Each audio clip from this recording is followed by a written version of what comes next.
Hello, everybody. I'm Mark Markevich. I'm chairing the Historic Review Committee, and it's our regular meeting, and the meeting will come to order. Why don't we just go around the screen and introduce ourselves? I'm Mark Markevich. Marty Skrilunas. Ed Vollmer. Rose Rock. Hello.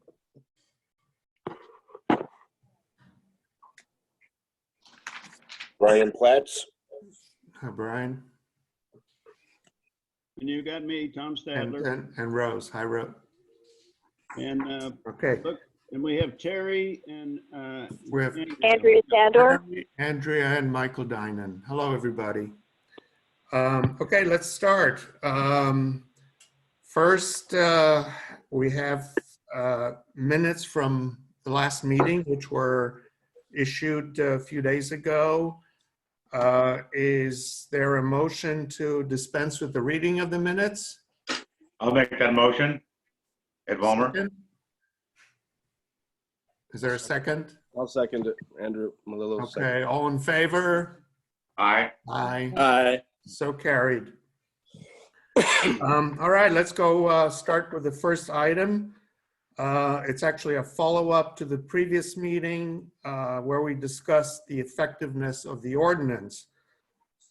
So it's general discussion of the ordinance for the temporary preservation of certain historical structures and specific discussion of the Nature Center greenhouse demolition delay application, which may be a good illustration of some of the issues. We discussed, I assume everyone has the ordinance. It was emailed to everyone.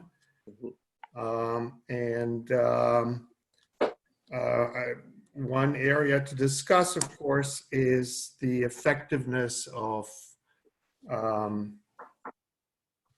keeping the public appraised of the development. So does anyone want to start?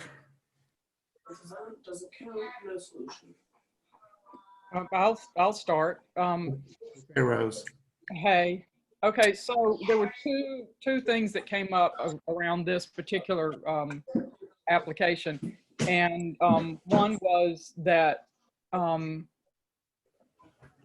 I didn't receive mine certified mail. Yes, you did. I sent you the receipt. I didn't receive it certified mail. It was sent Okay. certified mail, though. It's It's sent, yes, I understand that. Yes, that's what I was just going to say. I mentioned that to Brian at the last meeting. I just want to be clear. It was sent certified mail. Right. So I don't know. What does that mean what the point of sending it certified mail is so that there's a record of it, or so that what is the point of that? So it is. There's a confirmation that it was mailed, and that's what I have. I have a receipt that it was, in fact, sent certified mail. So I have. But the confirmation comes when someone signs for it, right? And then that goes back to the person who sent it? No, that's return receipt, and return receipt is specifically required. Okay. All right. So return receipt isn't part of the ordinance. Correct. It actually the ordinance specifically says that it is not required. So As This does was just mailed to Rose. I happen to be on the list, Ed. There are, what, about 4 individuals, Brian, that are on the list besides the Historical Society and the HDC? They are not. The Historic Society and the Historic District Commission get one single mailing. Right. For whatever reasons, they seldom pick them up, but that's beside the point. And I think there's 5, maybe 6 individuals on the list. So let me ask, Rose, did you sign for the letter when you received? I mean, that's what makes it certified, I think. No, it is not. That is not correct. No? No, Well, that is I mean, the point of a certified mail is for the person to receive it. the certified mail is just a confirmation from the post office. You do not have to sign for certified mail necessarily. That's for return receipt. Return receipt is specifically Okay. required in the ordinance or state demolition code. So it's confirming, the post office is confirming they sent it. Yeah, But exactly. it's not confirming that one received it. No, apparently not. It is, the only way to confirm someone received it is the return receipt. Right. Specifically not required though. So, I mean, the intent should be to ensure that somebody, that people that want to see it receive it, right? No, the intent is that they mailed it, to confirm that they mailed it. That's the intent. Because it won't come back, the confirmation wouldn't come back. I mean, it would go back to the sender anyway. So, Correct. so the sender already has confirmation that they sent it. That's all they need is confirmation that they sent it, proof that they sent it, right? Correct. Yeah, okay, all right, got it. Mhm. All right, so if I receive certified mail and I don't sign for it, but I still receive it, that's all okay? Yes. Okay, because that does happen too. Okay, so that was one, and now we're clear on that. Okay. The other was, sorry, go That ahead. I don't believe that they can put the return required in there because the state demolition code specifically does not require it. So I think the idea with the way the language was written in the ordinance is to be congruent with the language in the state demolition code, which is statute. Majority of the letters I receive require signing. And in fact, because of that, I'm rarely able to get them because they go back to the post office, and my work doesn't really get me to the post office that often. The mailman never leaves them. Yeah, so that is a problem for me too, because even though I work from home, he doesn't always ring my doorbell. So is that something that it can be sent certified and they can, you know, have just like, you know, the way this went, they have proof they sent it, but I don't have to sign for it. I know that's an issue in general. And you're even saying that the Historical Society and the HDC don't always pick it up. So sometimes I don't receive it because, you know, I don't know that I need to go to the post office and get it. So is there some way to send it that it's certified, that we make sure that it gets sent? But do you know what I'm asking? Yeah, exactly the way that yours was sent. Exactly that way. It's certified. It's certified, but I didn't have to sign for it, and that made my life a tad It's not a easier. guarantee that, That's an option. It's an option. You can get it certified with an option, and that's your option. You have it signed by the individual or who's supposed to receive it or not, or someone in the house. All right. Well, we'll try and figure that one out. But yeah, Marty, I have that problem too. And I know Rose, others have the problem. if you prefer it the way that you received that one, Yeah. what I suggest you do is we can add a note in the language, right in the application. You can add a note to please send it certified, but specifically say, do not do return receipt. Some of the applicants do the return receipt for their own sake, not for the ordinance, for their own sake. And I actually request do not do return receipt, and it makes it a little bit easier. Right. Okay. That might It's also- be good. Yeah, that would be helpful. But why in the ordinance it says that notification needs to go to the HGC. It seems like this committee ought to be, right. added to that or instead of. That was my thought as well. I agree with that. Definitely should. But don't forget, any New Canaan resident can be added to that list. Yeah, I know. In January. Well, it's up to the individual, but it makes sense for this committee to be on a permanent list. But I don't want to overcomplicate this either. And I've never held anybody to the January line. So if anyone wants to be added to that list, just send me an email today and I'll have you added to the list. The January thing, I'm not going to hold anybody to that. Nobody has ever renewed. They're also supposed to renew every year. Nobody's ever renewed, but I keep them on the list. So I think the thing is, since I think I'm the only one on this committee that's receiving it. Marty is also. Oh, right, Marty is. So as secretary, it seems like it would be a good idea for me, once I receive it, to send that out to everybody, because there's another aspect of this. I always look it up on the computer and see what does this look like. And, but it would be really good if there is something that even before a letter of objection is received, that we would look at, go out. I don't know that, does everybody, you know, even when you receive the notification that there's an objection, I can't say that everybody is required to go actually physically look at this.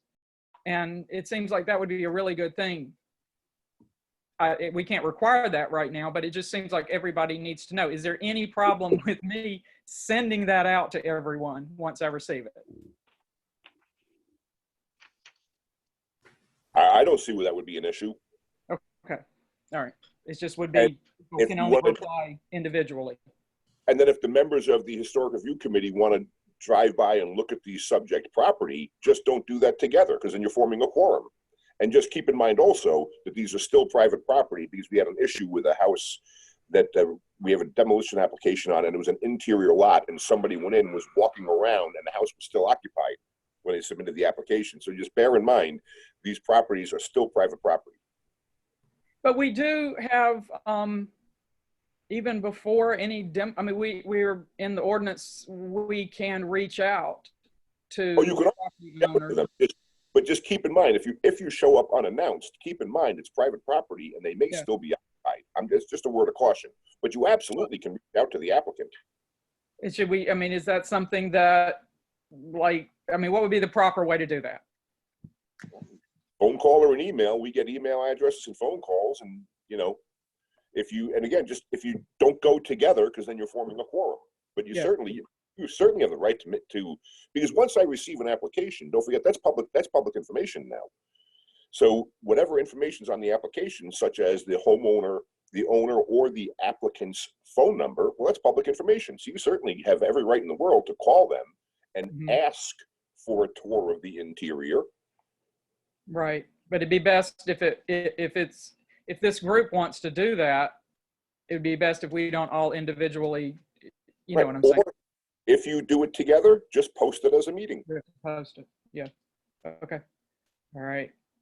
Okay, but that's something that I really think that process needs to be kind of part of what we do. That doesn't Whoever.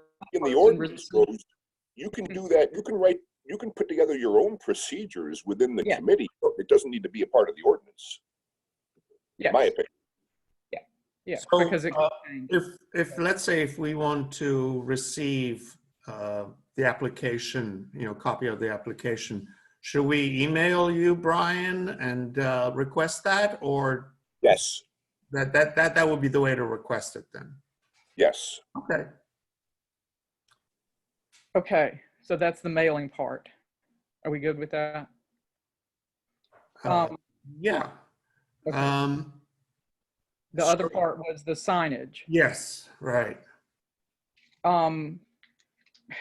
The last meeting with, when this topic came up, before the meeting, I meant to drive by the greenhouse and see, well, what did the signage look like? And actually after the meeting, someone contacted me and said the signage doesn't look like it's properly posted. So I did go over and look at it, and it's on the greenhouse. So it's not visible from Owen-Oak, but it is visible from an access way, but it's not highly visible. You would have to be looking for it. So is that a conspicuous location, as it says in the ordinance? And who, the other thing is, I'm assuming, Brian, you enforce that. That's not something that we deal with. That's part of your enforcement, right? Correct. So if we were to see it, we would contact you. I don't know a way in which they could possibly, though, in a situation such as this, post a sign that is visible from the public way, because don't forget, even the nature center is private property. So how could they possibly, when it's 1,000 feet from the road, post a sign that is visible from the public way? And this is the issue that comes up with interior lots also, or a home down a private access way where there's 3 separate homes and it's down a private access way. Even the access way is private property.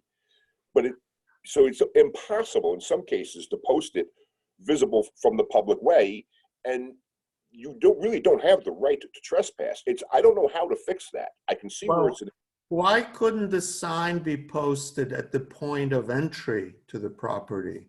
Say if it's an interior lot. I mean, a sign could be, you know, at the foot of the driveway to say that there's a demolition for for whatever. right.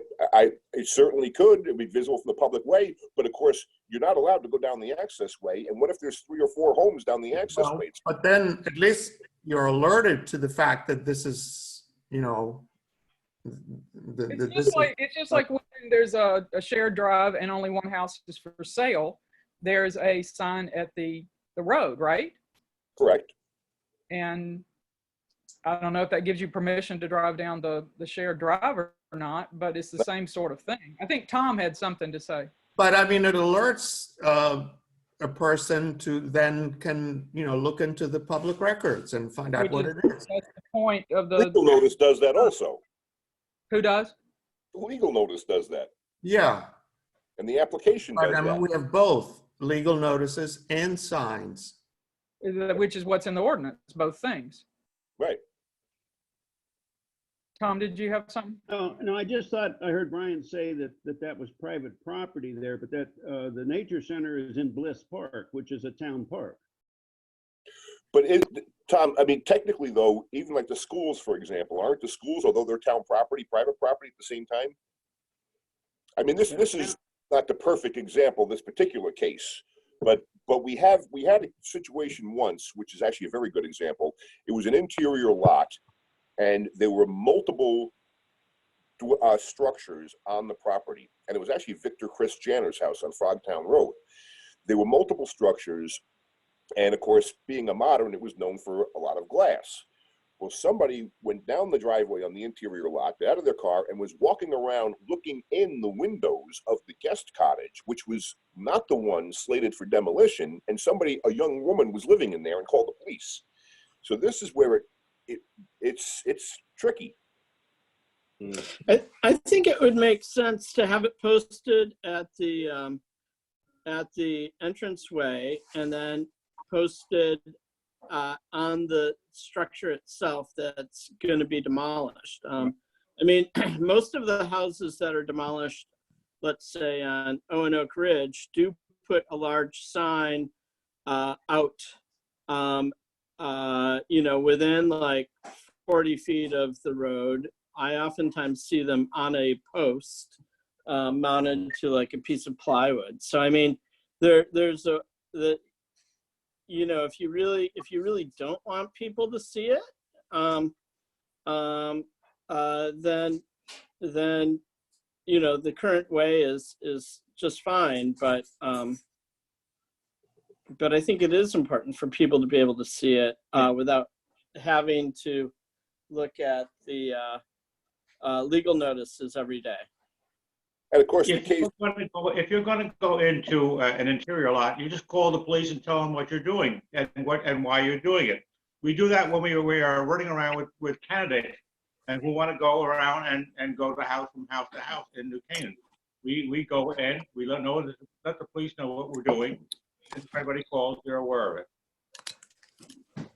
maybe the answer is to have 2 signs, one at the mouth, the entrance of the driveway, and then a second one on the structure itself. Maybe that's the answer to that. I think so. Yeah, and Don't forget, in the case of the nature center, we have 2 greenhouses on that property. So that actually further complicates things because there are 2 separate greenhouses. well, 2 signs, one at the driveway and the other on the structure itself. So Sure. Maybe that's the answer to simplify it a little bit. I think it would. Yeah, well, and especially at the greenhouse, it seems like it was, you know, since it is publicly owned, it it seemed like it would be really important to have it on Oak or on the, on the access way going in, something, conspicuous. But is there are the word two greenhouses there, so it was also very important that once you pull in the driveway, that you know exactly which greenhouse is slated for demolition. And that's why the sign was purposefully put on the greenhouse to take away from You can read this, get more coffee, good. Well, okay, but here, on this particular one, it seems to me that it was not properly, signage was not according to the ordinance. I would disagree. You would not agree? I would disagree. I think that it was posted in compliance with the ordinance. In a conspicuous It seems, it seems that it was posted by the letter of the law, but not the intent of the law. Let's just put this aside and say this isn't a town property, but it was a property nonetheless important to people in New Canaan. I think we would look at this differently, where we all might say that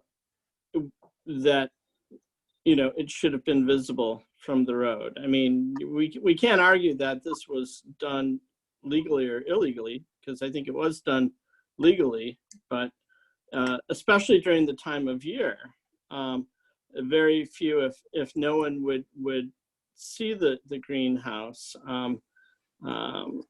The general stakeholders who garden in that area aren't there, at the time that the sign went up.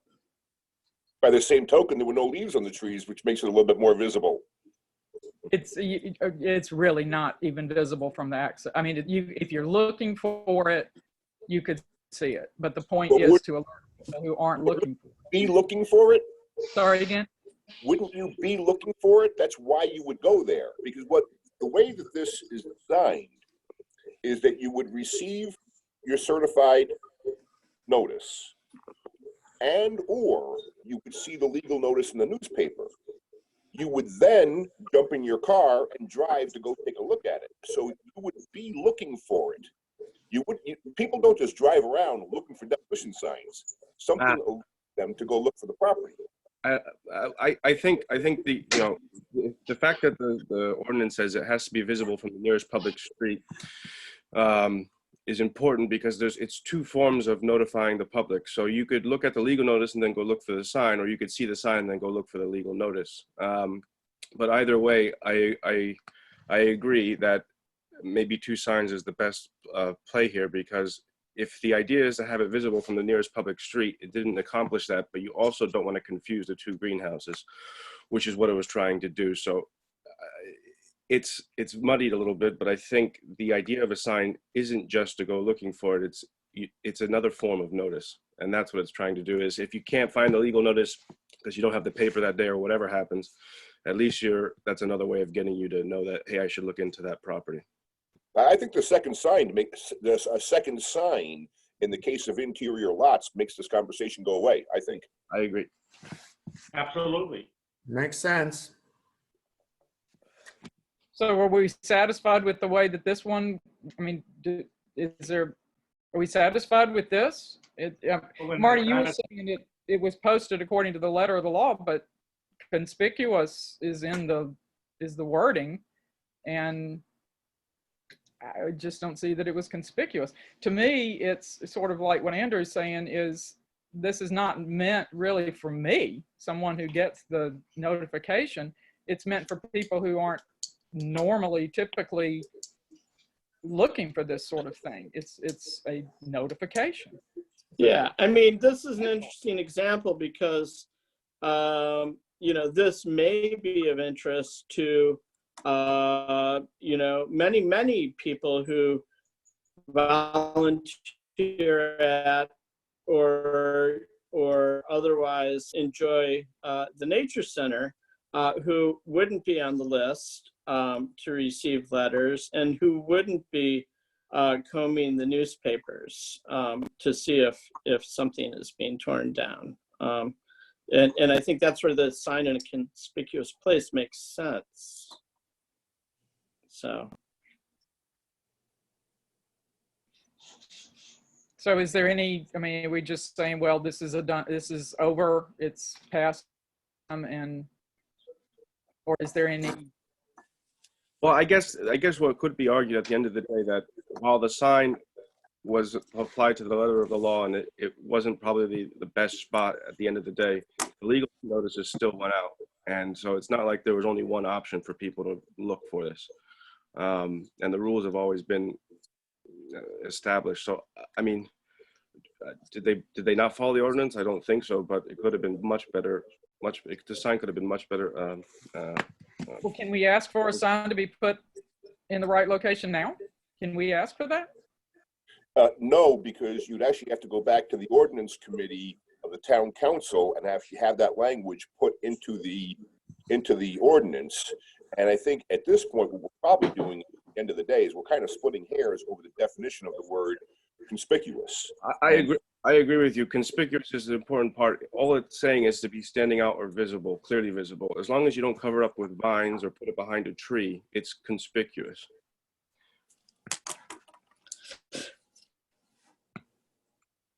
I This is guess Andrea Sandra.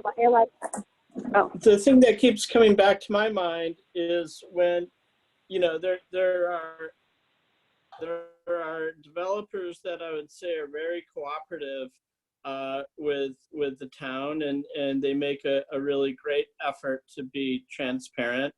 And then there are others who will put, you know, a tiny little thing up on the door 200 feet from the road. And so, you know, we're splitting hairs, but I guess to define conspicuous better would be to, for those who really don't make the effort to make it visible.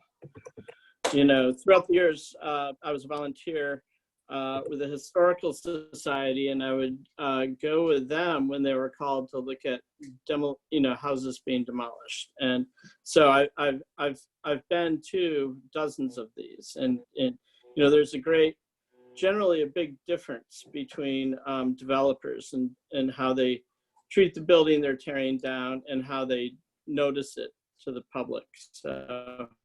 Well, I think that's where the second sign solves this issue. And if the second sign has to be on the road, then that's as conspicuous as you can get. This is Andrea Sandor. Am I allowed to ask a question? Yes. The sign was posted on the building, but this particular building is tucked behind the director's house and behind a herb shed, over 150 feet from the access drive. And if you are driving safely within the nature center, which means you have your eyes looking front at the road as you're driving in, because there's small children actually running around on the property, you would really have to turn your head all the way over to the right or the left to see it, because it's blocked as you're coming in and going out by the two buildings, and then interspersed by trees. Even though there are no leaves on the trees, it still blocks the sign. So there's only certain points where the sign pops up 150 feet away. Now, I couldn't, maybe my eyes aren't that good, but I really couldn't read what was on that sign if I saw it, and it's not really clear what it was. So to be conspicuous, I think you'd have to be driving unsafely in an area with children, and you have a lot of impediments in front of the building. So I don't know if I would agree that it was conspicuously signed and therefore met the legal requirement. For the sake of playing devil's advocate, though, what I would put forth is that you could make that same argument with any sign anywhere. So if a sign is right at the edge of the road on Owen Oak Ridge where the speed limit is 45 miles an hour and it's a high traffic road, well then guess what? To try to even glance at that sign is pretty dangerous. In this case, I would argue that because it's not a high traffic road, it's a driveway, you could stop at any point. Then you wouldn't have to worry about children crossing in front of you. Just stop your car and look around. You don't have to keep moving. So I'm just playing devil's advocate with this. Yeah, I know, but let's cut to the chase. If I'm on or not, but there are people that are unhappy about what is going on in the destruction of the greenhouse because they consider it a historic building. Our job is basically to recognize these and agree or not agree with the individual, but not to have a chance to do something about this is really kind of, it's very upsetting. And it's upsetting because that's what our purview is. And so the fact that it was signed properly is fine. But we didn't have an opportunity to weigh in on it. And this is slipping through the cracks. And is there no way to redeem and re-review this? So how is there any way we can go back and go to what authority can we go to deal with it? Because we like to see have an opportunity to have people in town make a choice. I'm the enforcement agent for the Historic Review Committee and for the Demolition Delay Ordinance. It is my position that unless you can demonstrate to me a clear violation of the provisions of the ordinance, then you don't get a second bite at the apple. Well, I would say that the procedure was correct. The time was given for objections to come in, pertinent objections, in the period of time. That did not happen. That was the period where people needed to come in and make the appropriate objections. That did not happen. But the other thing I would say is the posting of the sign. If you look at conspicuous, this was the absolute opposite definition of conspicuous. It was Let me ask you, though, if I may, again, playing devil's advocate. Yeah. You received your notice, Rose, right? Marty, Yeah. you received your notices on this, right? Yep. So you were alerted to it. Did you go in and try to look at this, or did it not matter? So, well, we can't. Okay, but see, this is another problem: is that we can write a letter of objection, but then we would have to recuse ourselves from voting on it, right? Wouldn't that be the case? Of the Preservation Alliance, so you could very easily communicate to any one of your other members. Yes. And have them put forth an objection if you want or care enough to do that. And at the end of the day, you know, Andrea is saying, I couldn't see it, I couldn't see it, I couldn't see it. However, you wrote a letter, so you must have known that it was slated for demolition because you wrote a letter, you just didn't do it in time. So to say I didn't see it, but yet I wrote a letter, well, you must have known because you wrote a letter. And to on that same strain, if the sign was the only way that we were informing the public, I'd say that there might be an argument with the conspicuousness of the sign, but there's also the public postings as well. So there's two avenues that can always be accessed. And the problem with this all, you know, one of the flaws is you have to always be constantly looking for it. You never know. You just don't know what's coming up for demolition next. You have to always be checking the paper. And if you don't do that, then sometimes you miss it. Yeah, that's my point. The reason why my letter was late is because if I had seen it along the road, it probably would have been on time. I happened upon it. If the sign is another way to alert the public, then it's not, the way it was posted isn't working, because I just happened to see it, and I didn't know when it was posted or the deadline, so I sent the letter in just, you know, immediately after I saw the sign. I just happened to be at the nature center, and I happened to be in that area because I'm looking to do an endowment and maybe donate money to the nature center, to the herb garden. So I was over there for another purpose, just arbitrarily. Now, I don't think that that was posted correctly. If it had been alongside the road, I probably would have seen it immediately when it came up. You can see the big demolition notice. You can see the letters, even at 45 miles an hour, and I would have looked into it. So it's why my letter was late. But it really when it was posted or when it was received? The sign is only one of 3 methods of notification, though. The other is the That's to legal. notify the rest of the town for a town building. I mean, that's to notify other people, then look in the paper or get letters. That's for all the rest of us, and it's a town building.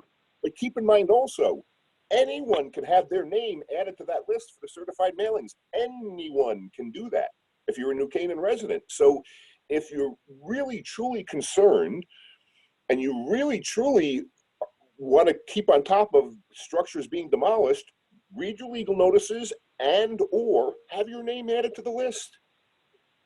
But this is for everyone else in town. Not everyone's going to know that you're supposed to be doing that. Somebody could have just moved here from New York City, love old buildings, and they might be interested. You can't, the turnover in town is such that that would be impractical to do. The sign is in the ordinance for a reason. It's for everyone else. It's another way of letting people know, and that wasn't met, in my opinion. Yeah, this I think the particular, procedure followed the letter of the law. There was obviously room for improvement with the 2 signs, but the fact that there are several opportunities to be aware of this proposal, I think complies with the way the process went. So I tend to agree that, you know, there's several safeguards, and not all were maybe perfect, but they were all there. And, you know, going forward, I think we can improve on that. But the thing is, you can't have the sign not quite be perfect. You can't say that the sign is, it's okay that the sign wasn't quite perfect, but my letter had to be. If I have to comply with the law by getting it in by a certain date, then the town has to comply appropriately, and I don't think it did to the letter of the law. You know, then if you're using that argument that my letter was just a few days late, why don't you let it in? You know, if it's not quite right yet, then why don't we be a little bit lenient about my letter, because the ordinance has to be approved a bit. So in this case, because the ordinance, it needs to be tweaked and it wasn't quite right yet, then why don't you give me a little bit of a, you know, wiggle room here as well? well, I, you know, I'm kind of to a couple of points. Is the sign was really meant for the other people who don't get the, like she's saying, don't get the notices, don't look for it in the paper. And specifically, this is a public building on a property that is used by the public. And I think it was very important for the public to be informed of this. And that's why a sign on Owen-Oak or on the access way was important in this case. And Owen-Oak, by the way, is not 45 at that point, it's 25. So there's time to look at it. I'm making a point, though, about if the argument, if you want to hang your hat on the argument that it would be unsafe to drive down there and look around when there's kids there, Yeah. I'm just making a point that you can make that same argument anywhere, anytime, any place, any address. At the end of the day, the black and white of this is either they did, in fact, comply with the provisions of the ordinance, or they did not. And if the ordinance is flawed, that's fine. We can all agree on that. You don't get to apply that retroactively. We can apply that in moving forward, but at the end of the day, either they were in compliance or they were not. I have to respond to that because in this case, driving down the street, your sight line, you'll be able to see a sign. This is 150 feet off to the side, with a house blocking it on one side and a cottage on the other. There's only certain seconds that you would be able to look left and see the sign because it's blocked on either side, way off the road. If you're driving down a regular road, you'd be able to see the sign far off. I don't think it's tucked in behind trees and everything else. I don't think it's productive to debate that. At the end of the day, they're either in compliance or they're not. And if it's visible from the public way, and that is public property, then the conversation on Owen-Oak goes away for this particular case.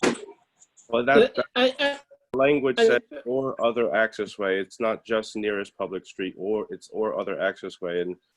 And it's, again, the sign was right in front of the building, even if there's trees and other structures. It's not being purposefully hidden, but I think that this is sort of similar to, you know, when people try to get things through in August. You know, if the sign had been posted during the height of gardening season and fall festival and stuff, I think this conversation wouldn't be happening.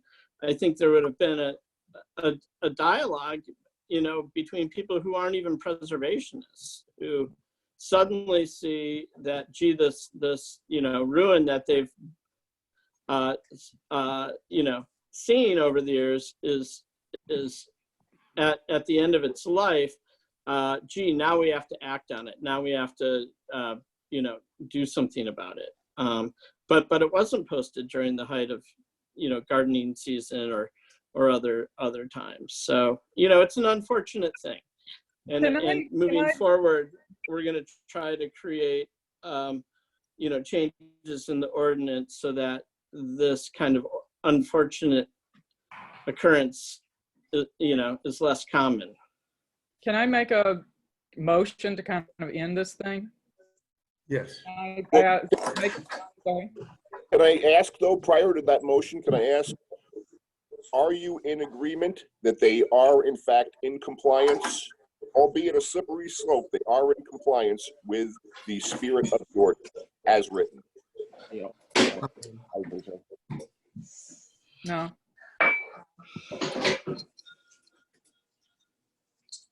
I don't think it is. I don't think it's conspicuous at all. I think the opposite of conspicuous, and I don't know. That's my.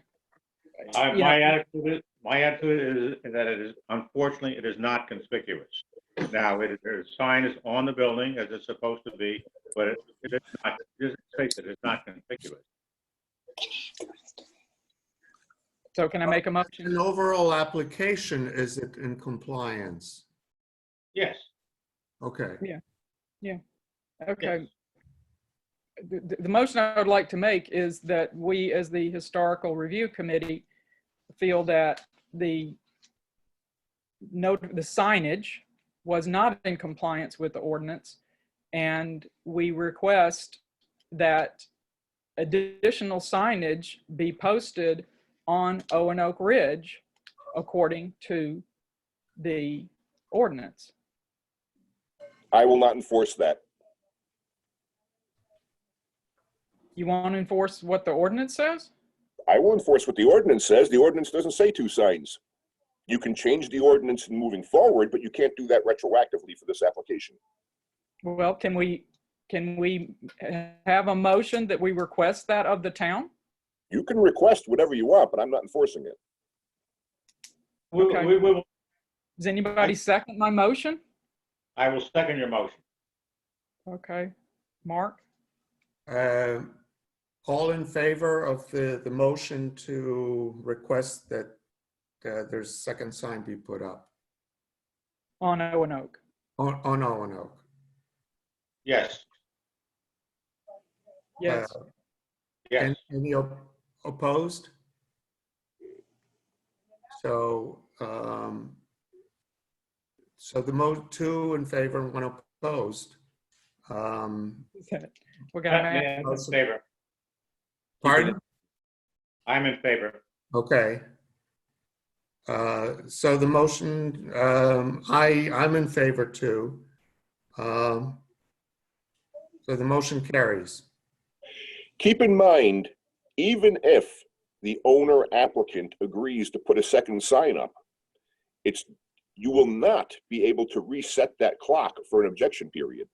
It'll just put a second sign up. That clock for the objection is We very understand. specifically defined in the ordinance as 15 days after the publication of the legal notice.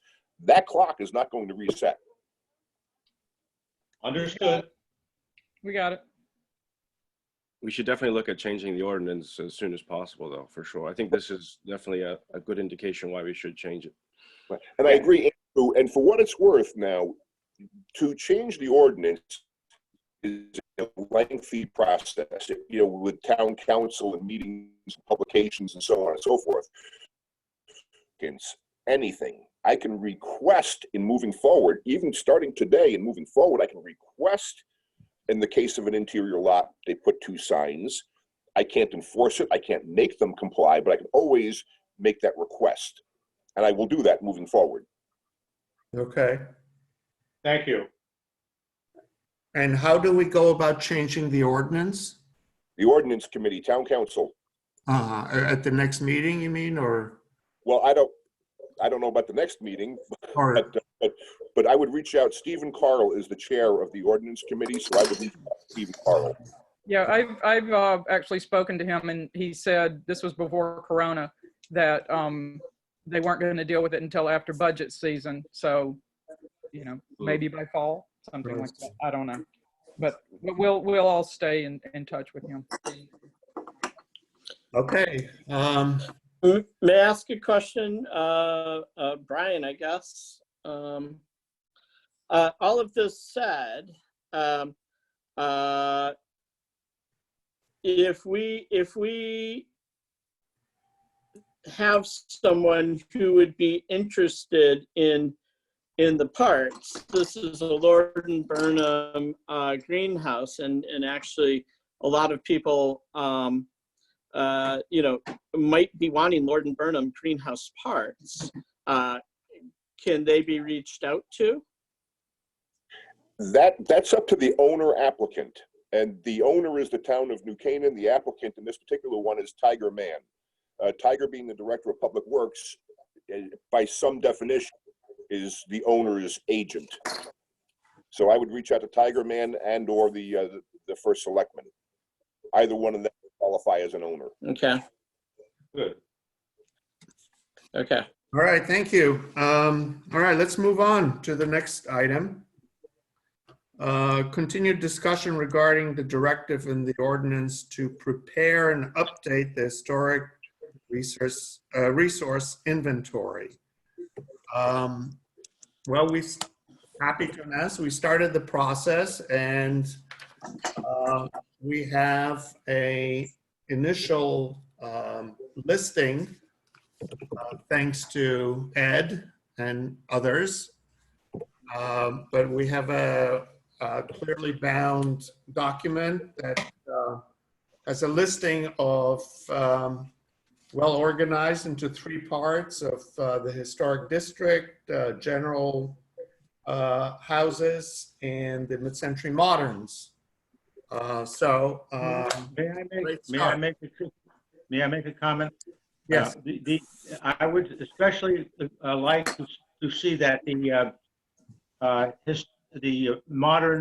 list of modern houses be not distributed beyond this group, this committee.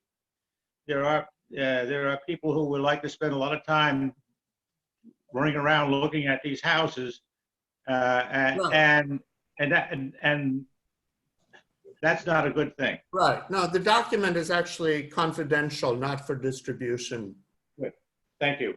So it applies to the whole document. Yes. Right.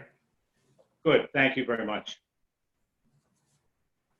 That doesn't qualify as public information? If you not in this form. if you want to get it from the Historical Society, go and ask them for it. But essentially, it's really to protect the people who live in these houses. Oh, I can appreciate that. I've been asked before by a number of real estate people who would like to say, "Can I get the list?"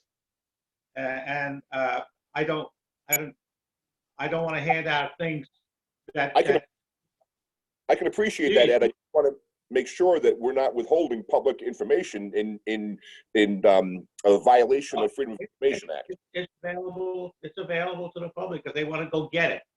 Okay, But I don't want to make it easy. right. That makes sense.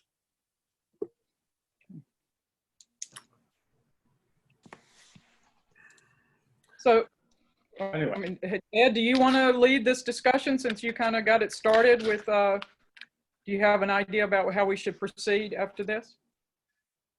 Well, not really. I mean, the inventory is reasonably up to date, as far as I can tell, except there have been some things torn down, I think, in the meantime. But what we want to do with it now is really going to be up to the committee itself. What is, we have this, it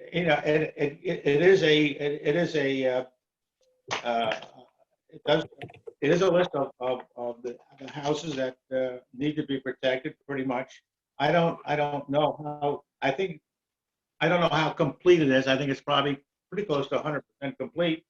It was done over a period of time by the society. What do we want to do? Do we want to? How do we want to use this list? Okay. I have an idea, but tell me if you like it or not. I think a good thing we could possibly do, and some houses already have one, is if we should try and plaque as many of them. That way, anyone who owns a house or goes to look at the house to purchase, they can't say, "Oh, I never knew it was a historic home," or try. I'm sure the Historical Society has tried to do that, and that's really, It's tough. that's because you're going to get resistance. There's Yeah, no, I question know, about it. but we should. There are houses that are plaqued. Some towns are. I think one thing we can do is sort of individually and also have others, from the public, if they see something that they think may be of particular interest, check our own observations and others' own observations against the list to see if it's in fact there. Because I led the New Canaan, mid-century modern house project. And for decades, people said, "Oh, we have like 60 houses, we have 70 houses." Well, I found 120 houses. And so, oftentimes things are right in front of us without us really thinking about it. And that's often because we just assume that it's a part of something larger. Well, So I think we should all definitely Should we be, check out. so we'll be approaching the owner in some fashion, notifying that the potential, if somebody wants, if they get involved with a sale, and it's possible that, a lot of these people don't realize that they could be on the list for a demolition delay. Do we want to let them know that that's a possibility somehow? I think that would be a good idea, to inform them that, write them a nice letter that says, we are, concerned and not concerned, but, we want to celebrate the history of New Canaan, and, your property has been considered to be one of the historical assets, and something of that sort. It's going to be a tough letter to write, so it's not threatening. Well, right, it is. It's a tricky letter, but it seems. Would that be sent out to every home that's older than 50 years old? Because that seems like a lot of letters. Well, there could be a general letter. Yeah. Okay. But what the purpose of this is for us to have a list so that when something comes in, like a demo notice comes in, we can refer to the list and say, "Oh, wait a minute, this is, what?" And can we post this? Can we have this publicly available? Is this something we're trying to have available to realtors so that they can inform owners and buyers? I think that's the tricky part, because we want to be proactive. Like I agree with what Ed's saying, especially when some people want to give tours of the modern houses, things like that. You don't want to disturb the peace and the right for peaceful possession of your property. But at the same time, we also have to find the balance, because if we're going to try and save these houses, like we mentioned last time, by the time the demolition permit's filed for, it's almost too late. We really want to use this list so we can kind of be more proactive, so that we can avoid even a permit for demolition being a consideration before it even happens. Well, in fact, in the ordinance, under the Historical Review Committee, it is one of the items to to reach out proactively to owners of significant structures to inform them of tax benefits, grants, economic, cultural, aesthetic benefits of historic preservation, and so on. So maybe use that list, and there's the historic district at God's Acre, but maybe think about making a few historic overlays somewhere else. You know, parts of Main Street and things like that. Maybe do it that way so that a cluster of houses can be protected overall with zoning. But it's a challenge because how do you? There's so many different lawyers and realtors that the people looking to purchase these homes, you really, it's the challenge is being aware of who's doing what on a timely basis.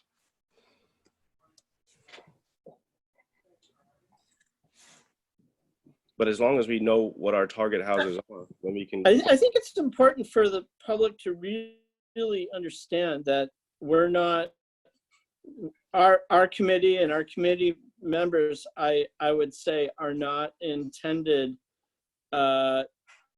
to be viewed as a punitive body whatsoever, but that we're here as a safeguard to help people understand alternatives for working with their homes or selling their homes. You know, we're not telling people they can't sell them to a developer to be torn down, but we would like to be an available body of experts to say these options work in other places. These options can be, you know, financially viable and have been in other locations. So to your point, exactly, and that's the problem, is because the committee's always reacting instead of being proactive. The committee always appears to be punitive because it's always saying, we're not going to let you demolish your house, we're going to delay it. So by always reacting, we project that sense of punitiveness. So I agree, we should. I think most people who buy the modern houses because they like the modern. Agreed. Unlike an antique house, which, you know, if it's in terrible condition, people then, you know, got to do something else. They'll let anything else. A lot of it can be torn down, but unless they're really in love with the antique houses. So it is a. But I do think somehow we have to let these people know that they're part of the town history and they're important. How do we have a list? We have a list, then a public list. How do we have a list of these properties and not list the address? well, do you think that some general notice should go out, some kind of good press about this, so that people, so that people who may wonder if their homes are found to be interesting and appearing on a list, for them to go check the list, so they know the list exists. But again, it's a public list, and it's going to have, if they can access it, then they're seeing everybody else's address. How do we have a public list? I know some of the. Well, every single address in New Canaan is available. It's a two-step process on the town website to find everybody's address in New Canaan. It's very easy. So, you know, yeah, it's all public anyway. Yeah. I think what Ed is saying, and I think that the list can be available without it being available to every looky-loo wanting to find the moderns, you know. Well, like Marty, on the modern survey, if you go to it, a lot of the houses are listed by, let's say, the Diane house here on the list. Right. So, you know, we could follow that format. The people who didn't mind their properties being, the addresses being listed, we could do that. And, you know, you're saying it's a two-step process. Well, I see it, well, the Diane house is on the, I can't put that, into the two-step process. I'm not going to get anywhere with it. But then it becomes complicated for the people, the people who want to know, it has to have an address somewhere for people to know that this property, they're by real realtors to know that these, I just don't know how you fix that. I guess we could look at how that National Register Moderns list is done and see if we can figure that out, because even the antique homes pretty much have a name, right? Yeah, usually a family name. We could list it that way, but then how do people use it without an address? Well, can the town hold a document without it being scanned and put online? I guess that would be my question. I don't know. If the town has this document, do they have to, does it have to be available online? This list is, I look at this list as the property of the New Canaan Historical Society Museum. It's their compiled list. Now, Right. I was able to access it because of my relationship. I was on the board, and I'm also on the advisory committee. I do not know. I can tell you right now that Janet Lindstrom would never have given this list out to anyone under any circumstances. Mm-hmm. But again, it's their list. It's not a public. It's their Right. list. Can we use the list to create our list? Can we do that? Because we may tweak this list. Again, I can't give you an answer. I can ask that question. And I will ask. Well, what was the intent of the ordinance? To prepare and update historic resource inventory listing structures. I mean, what, by definition, that is a list of, It's a public list. right. I also think the list is important because it then allows us to know exactly what we have to work with. I mean, that's really, I think its main intent is, what do we know to say? We don't have a list to say what's savable. So it helps us as a tool to know which house to protect and which house to, leave. That's why I feel this list is confidential and it's for our use. Now, again, we don't have the resources to spend the time and the monies to go out and do this whole research as a research project. Unless maybe, Andrew, you're not that busy and want to do that. But I'm busy. I'm working on my own projects, and I don't have the time to sit down and do the research to do this. So I'll ask the question and get a response. The way we would do historical. The way we would do our research is we would go to the Historical Society and begin our research there. So, yeah.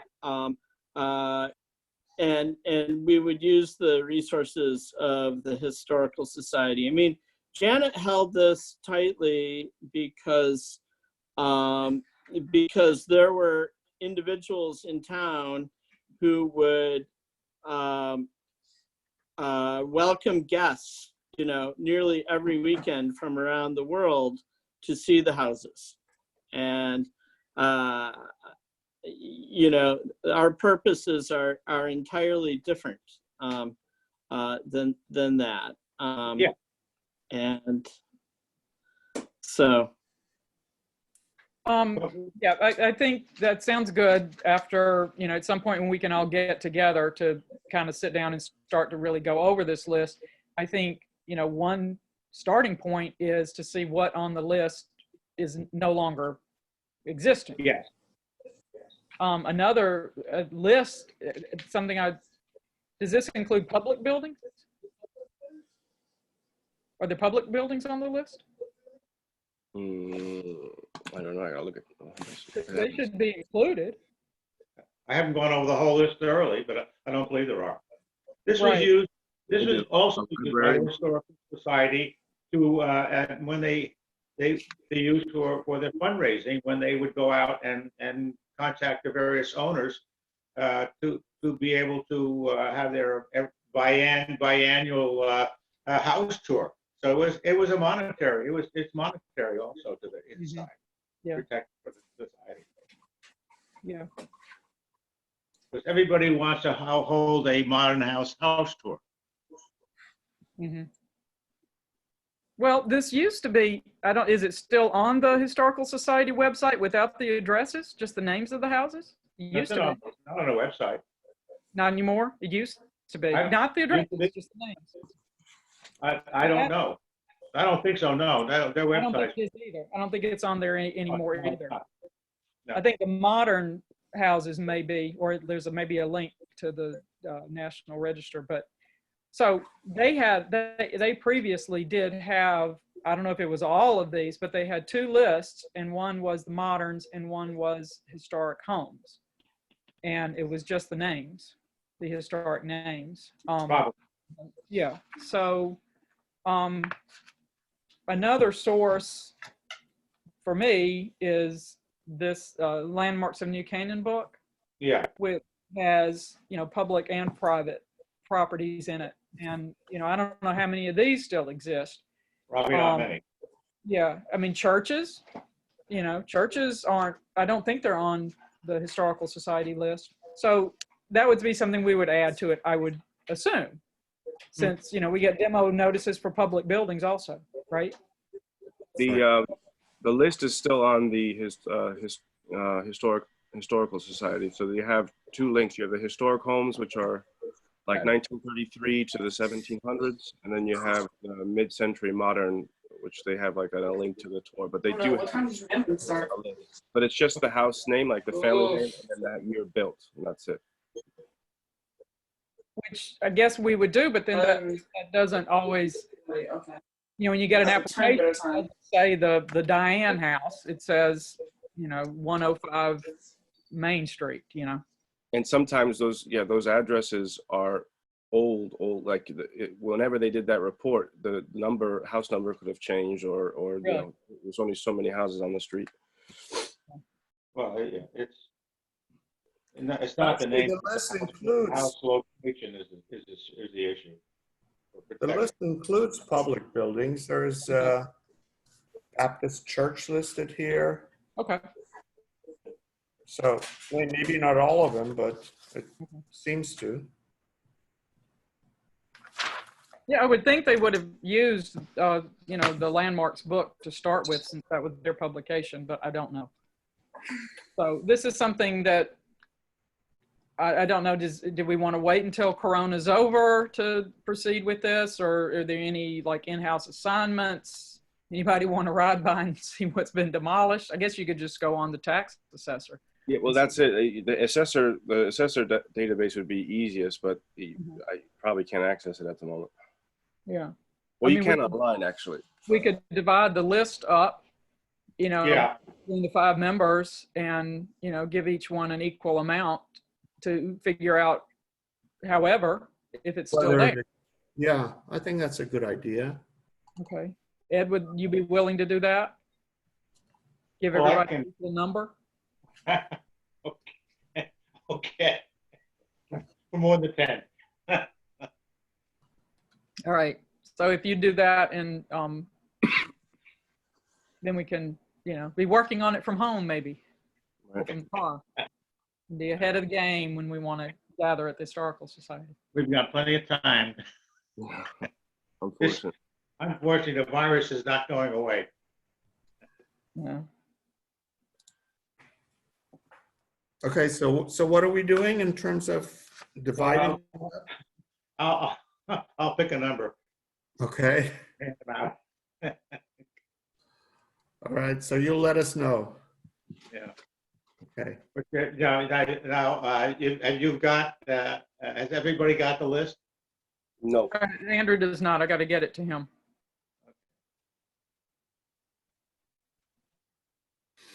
all right, so we have a bit of a plan.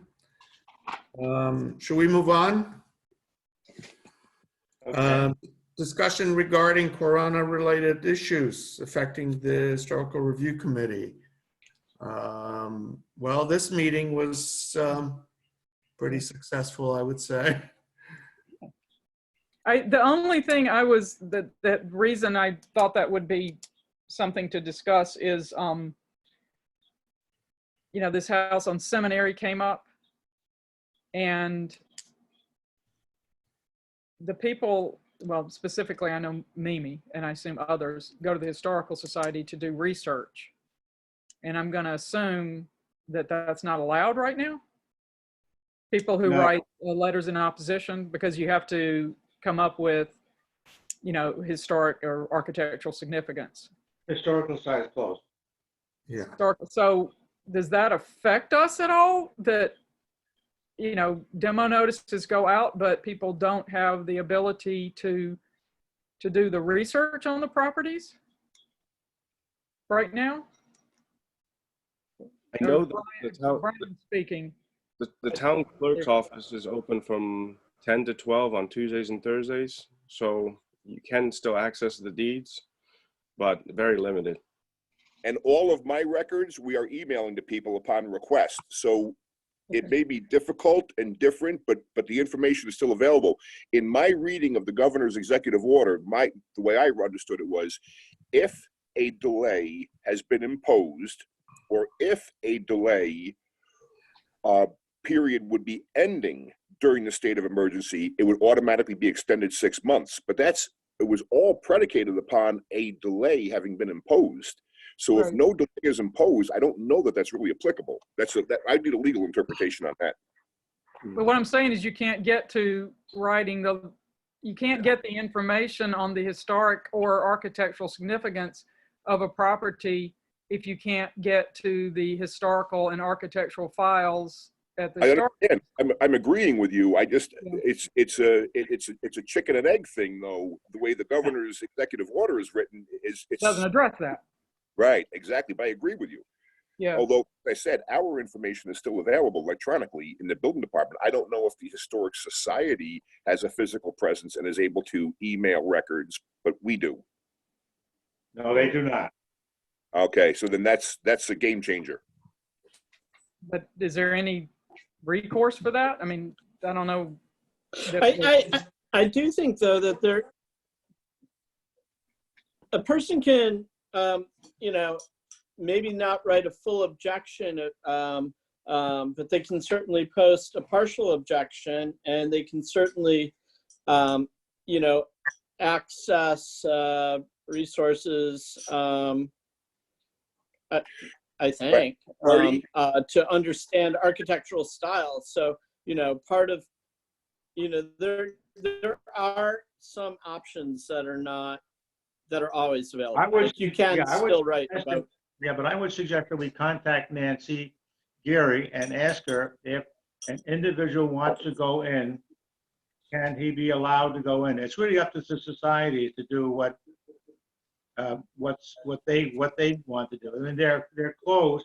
I don't think they're closed by government decree, but they certainly have to operate under the rules of contact and so. So I that think- really is up to them.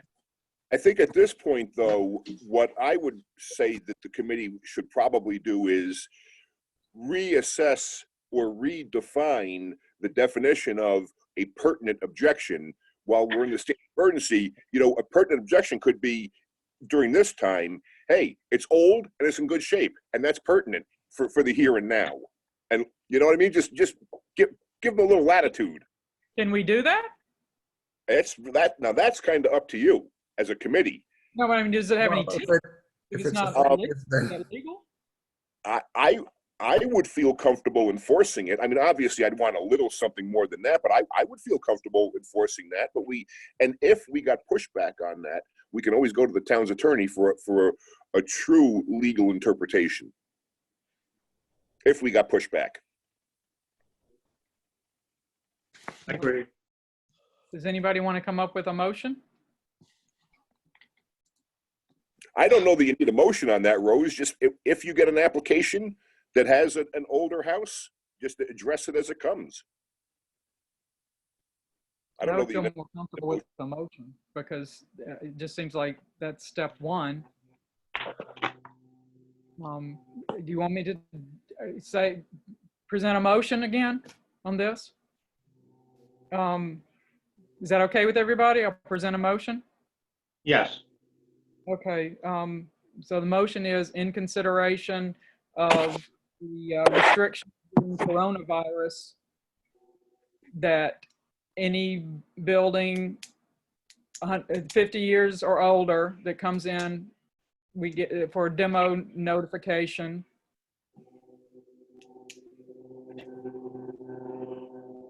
Did he say have additional, that the bar is a little lower, that if it's 100, if it's years old or older,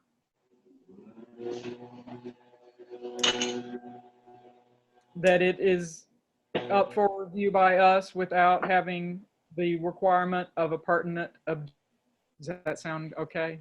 or without supporting documentation. Thank you. Without, so add that without supporting documentation. Okay. Okay. Anybody want to second that? I'll second it. Thank you, Andrew. All in favor? Aye. Okay. Okay. Motion I will carried. still ask Nancy Gary if it's possible Please. to get. Please. Because the 70 seminary was built in 1810. I'm sure, and it's that whole street has tons of historic homes with value to them. So I can try and put something together for you guys. Thank you.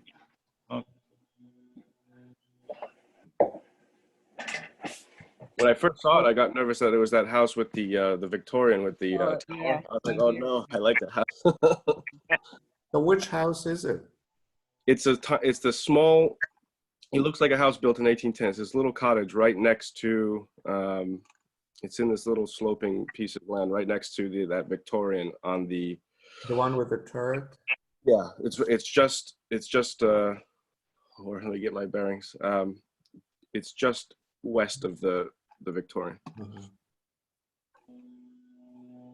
That was built 1810, so I'm sure there's something to it. So, Brian, what is the status of that application? I believe they're starting their abatement. I had emailed you regarding that one, if you remember correctly. Right. And nobody even expressed an interest in that. I'm told it's in very, very poor shape.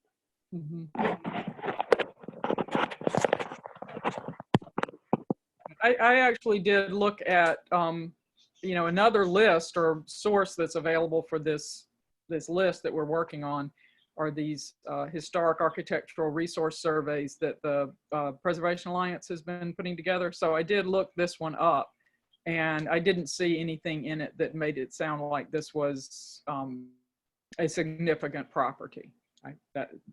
The limited amount of information I was able to access didn't seem to. As I've often said, being old in and of itself is typically not enough.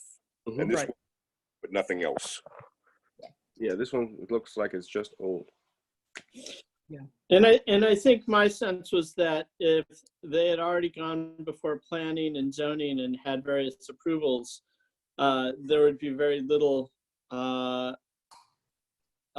influence over changing, any kind of design. So it sort of felt like a dead deal. I think Mike Yeah. Dinan had a little write-up on this in the paper. Yeah, they did. With the picture showing what it That's looked like. right. So we were all notified, duly notified.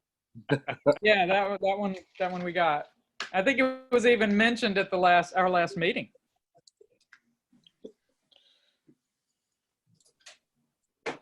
Okay. Okay. So moving on, is there any new or ongoing business to discuss? No? Is there a motion to adjourn? I'll make a motion to Yes. adjourn. Second? Second. All in favor? Aye. Aye. Okay, the meeting's adjourned. All right. Thank you. Thank you, hosts, for protecting this session. Tom?